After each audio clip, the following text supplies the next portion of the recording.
बच्चों, आज हम पढ़ेंगे मैथ के कुछ बेसिक टिप्स। देखते हैं, जैसा कि आप लोगों को सबको पता है, एक रूल होता है बोर्ड मास। क्या होता है? बोर्ड मास। अच्छा, B4 क्या होता है? ब्रैकेट। अब ब्रैकेट कितने प्रकार के होते हैं? सर ब्रैकेट होते हैं 3 प्रकार के। पहला बड़ा कोष्ठक, दूसरा सेमी ब्रैकेट जिसको मझला ब्रैकेट भी बोलते हैं, और तीसरा आपका हो गया छोटा कोष्ठक, स्मॉल ब्रैकेट। इसके अलावा एक और ब्रैकेट होता है जिसको आपको नहीं पता होगा, वो होता है रेखा कोष्ठक। कौन सा होता है? रेखा, जिसको बार ब्रैकेट भी बोला जाता है। क्या बोला जाता है? बार ब्रैकेट। ऐसे ही O4 क्या होता है? ऑफ। ऑफ का मतलब है जब भी आपको किसी क्वेश्चन में का, की, के दिखाई दे जाए, आप मल्टीप्लाई का यूज करते हैं, उस जगह पर अपन किसका यूज करेंगे? सबसे पहले O के लिए, फिर उसके बाद डिवीजन। डिवीजन का मतलब होता है भाग। तो सबसे पहले आप क्या करेंगे? ब्रैकेट और ऑफ के बाद जो सॉल्व करेंगे वो क्या करेंगे? भाग। इसके बाद M फॉर मल्टीप्लाई। मल्टीप्लाई का this is a sign. This sign को अपन क्या कहते हैं? गुणा। और भाग के बाद हम क्या सॉल्व करते हैं? गुणा। उसके बाद ए फॉर एडिशन। एडिशन का साइन होता है ये, और इसमें हम लोग सबसे पहले करेंगे जोड़। और उसके बाद आता है सबट्रैक्शन। सबट्रैक्शन का मतलब होता है घटाना, और यहाँ हम सबसे उसके बाद क्या करेंगे? सबसे बाद में जो करेंगे लास्ट में वो करेंगे घटाना। अब क्योंकि ये चीजें हमें कम दिखाई देती हैं, छोटे छोटे बच्चों के क्लास में हमें ये चीजें ज्यादा दिखाई देती हैं, तो इनके लिए हमने एक ट्रिक बना ली छोटी सी। और ट्रिक क्या बना ली? इसको हम याद रखेंगे भाग दौड़ से। किससे याद रखेंगे? भाग दौड़ से। भाग का मतलब भाग, गा का मतलब गुणा, दौड़ का मतलब जोड़, और णा का मतलब घटाना। इसका मतलब भाग दौड़ से अपन इसको याद रखेंगे। अब जैसे आपको कोई क्वेश्चन दे दिया गया बच्चा, आपको क्वेश्चन दे दिया गया कि 5 + 2 - 1 गुणा 4 डिवाइडेड बाय 2। आपको ये क्वेश्चन दे दिया। अब इतना बड़ा क्वेश्चन है, इसको कैसे समझेंगे? तो समझेंगे सबसे पहले बोर्डमास रूल से। बोर्डमास रूल में हमने अभी जाना क्या देखना है? भाग दौड़। और भा में पहले क्या आ रहा है? सर भा में पहले आ रहा है भाग दौड़ में भाग, मतलब इसके लिए भाग का यूज करेंगे। तो भाग का यूज करेंगे तो 2 का 4 में डिवाइड, पीछे वाले का आगे वाले में डिवाइड। जब डिवाइड देंगे तो 2 का 4 में डिवाइड जाएगा, क्या आ जाएगा? 2। यहाँ मल्टीप्लाई सेम 1 - 2 + 5। अब क्या करेंगे? गा मतलब गुणा, गुणा मतलब चले, भाग के बाद क्या करना है? गुणा। तो गुणा करेंगे 2 × 1 = 2। अभी भी देखो मैंने पीछे से किया, 2 × 1 = 2 माइनस आपका 2, फिर प्लस, फिर 5। अब क्या करेंगे? जोड़।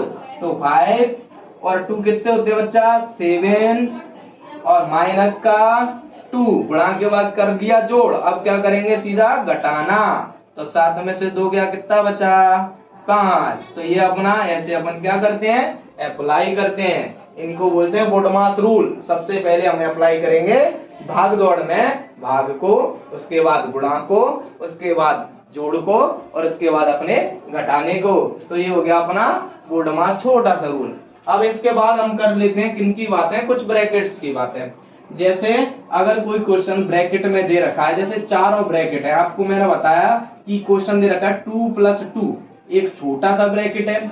इसके बाद यहाँ पर दे रखा है माइनस का 3, क्योंकि यहाँ पर अब मैंने कहा ये मझला ब्रैकेट है।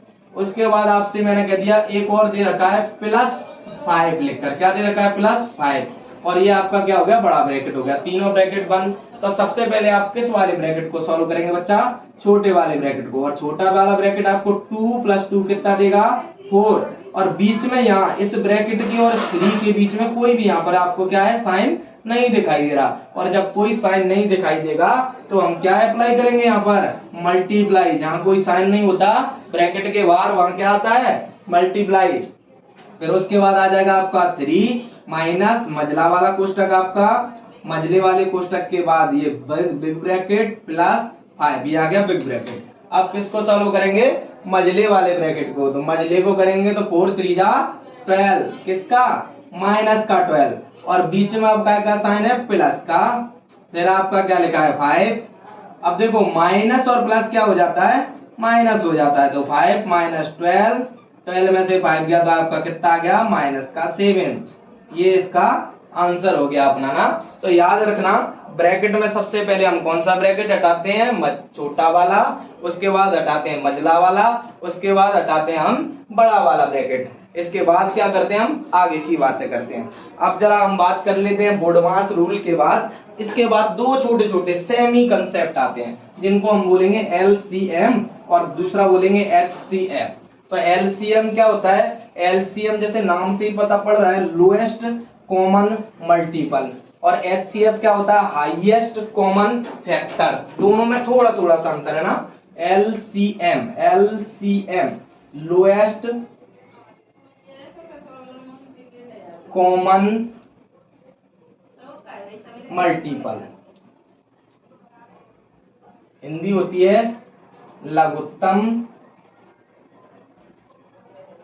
समापवर्त्य।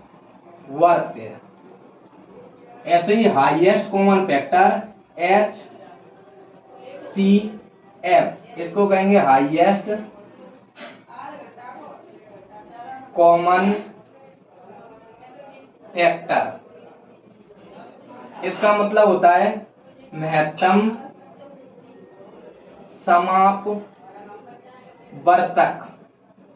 याद रखना बच्चा, जब भी हम एलसीएम की बात करेंगे तो एलसीएम में हमेशा एक ऐसा नंबर आता है जो जितनी आपको संख्याएं दी होंगी उन संख्याओं से कट जाएगा। जैसे मैंने आपसे कहा एलसीएम की बात कर रहा हूं, जैसे एलसीएम में मैंने आपसे कहा 2, 4 और 6, 2, 4 और 6, इनका एलसीएम क्या होगा, तो आप तुरंत बोल दोगे कि इनका एलसीएम सर 12 आएगा। क्या आ जाएगा, 12। इनका एलसीएम क्या आ जाएगा बच्चा, 12। कैसे पता, इसकी कुछ ट्रिक्स होती हैं। जैसे ट्रिक क्या होगी, अगर कोई नंबर जैसे 1 नंबर, 2 नंबर और 3 नंबर, इन 3 नंबरों में सबसे बड़ा नंबर आपका क्या है, 6 है। सबसे बड़ा नंबर क्या है, 6। तो आप 6 की टेबल पढ़ो, इतने टाइम्स अपन को 6 की टेबल पढ़नी है कि जितनी संख्या दी हुई है उनका इसमें क्या चला जाए, डिवाइड चला जाए। जैसे 6 बन जाए 6, तो 6 में 2 का डिवाइड नहीं जाता, 6 में 4 का डिवाइड नहीं जाता, 6 में केवल 6 का डिवाइड जा रहा है, तो 6 इसका एलसीएम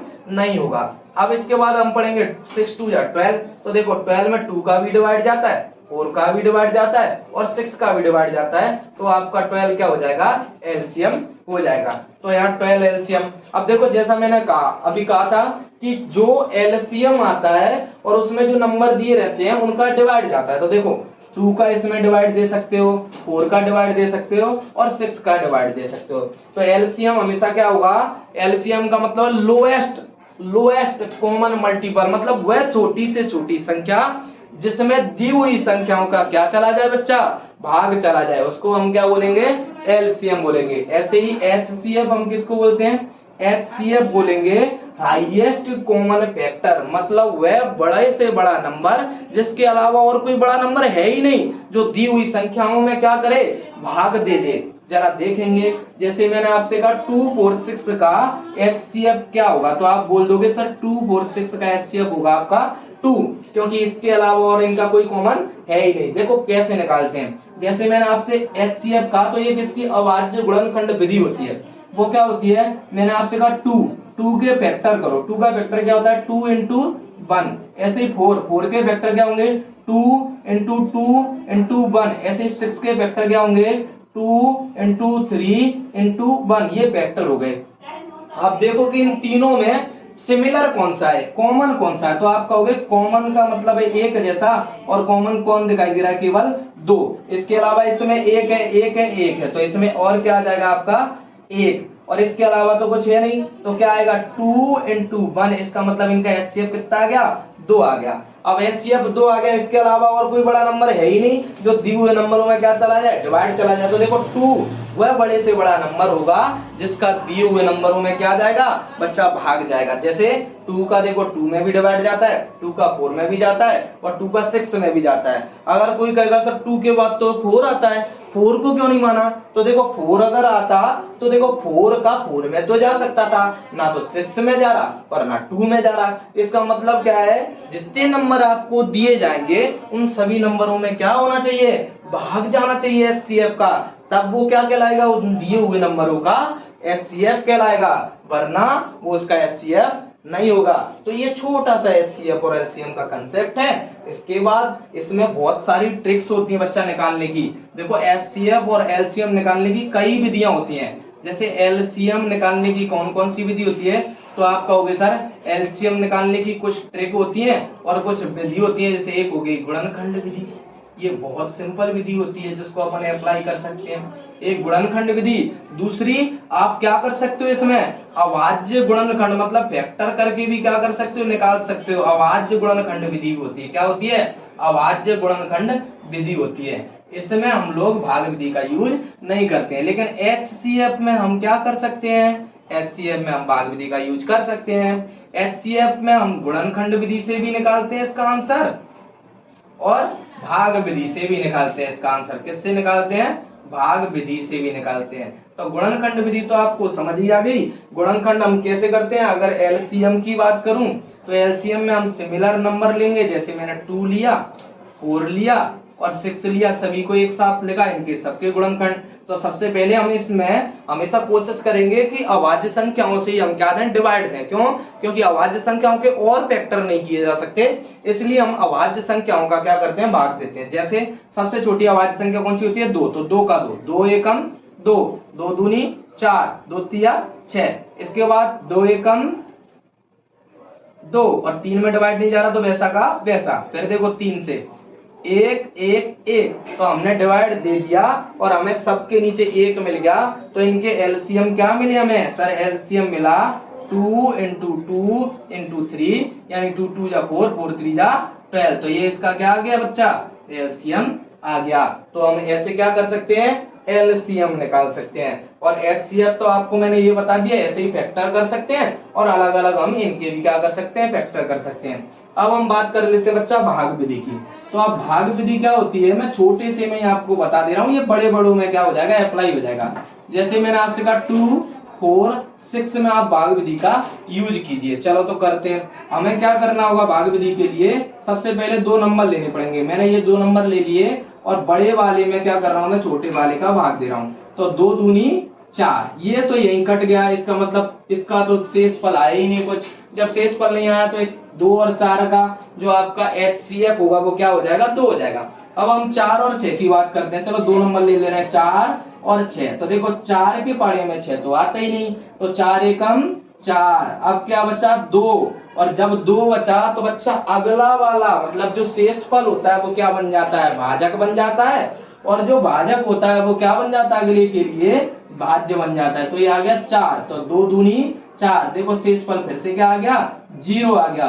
और जब शेष फल 0 आ गया तो यही आपका क्या मिल गया, आपको HCF मिल गया। क्या मिल गया, HCF मिल गया। मतलब तीनों में अपन एक दूसरे से क्या करते हैं, डिवाइड देते हैं। और जब तीनों में डिवाइड चले जाते हैं और तीनों में डिवाइड देने के बाद जो लास्ट में शेष फल 0 जिससे आता है वही वाला जो भाजक होता है वो आपका क्या कहलाने लगता है, तो वही आपका HCF कहलाने लगता है, मतलब हाईएस्ट कॉमन फैक्टर कहलाने लगता है। ये छोटा सा छोटा कंसेप्ट है एलसीएम और अपने एचसीएफ का। इसके बाद अपन इसमें बहुत अच्छे आगे की तरफ बातें करेंगे और रेगुलर कुछ ना कुछ नया सीखते जाएंगे। आज की क्लास यहीं तक, फिर मिलेंगे कल।